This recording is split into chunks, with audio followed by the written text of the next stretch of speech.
Қалың тұман айналасындағылардың бәрін жұтып, жұмбақ пен белгісіздік атмосферасы жайлады.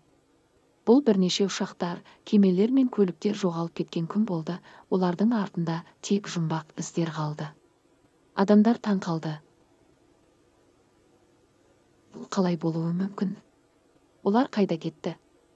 Ең жұмбақ жоғалулардың бірі Алып мұхит лайнері Дрейк туралы оқиға болды. Бұл сәнді кеме мұхит тереңдігінде жүзіп, жолаушыларын алыс экзотикалық шеттерге жеткізді. Бірақ бір күні ол із-түзсіз жоғалып кетті.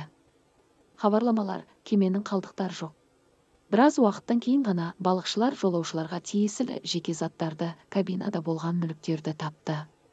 Бірақ адамдардың өздері қайда болды? Бұл сұрақ әлі жауапсыз. Бірнеше шағын лайнерлердің жоғалып кетуі де жұмбақ болды. Олар радарлардан баяу жоғалып, ауада ериді.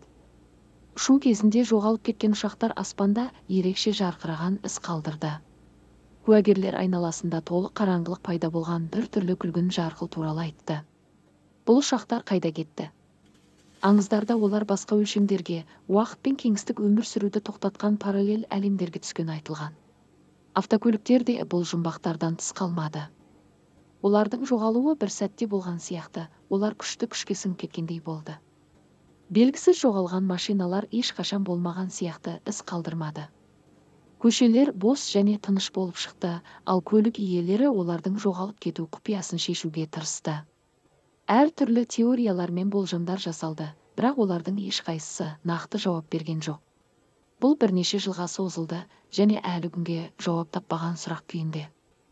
Адамдар қорқып, есеңгіреп қалды, бірақ оны олардың түсінігінен асып тастайтын күш басқара алады деп ешкім болжай алмады. Көптеген жылдар өткен соң, ежелгі деректер мен өткеннің құпияларын зерттеген бір данышпан ескі жұмбақты тапты.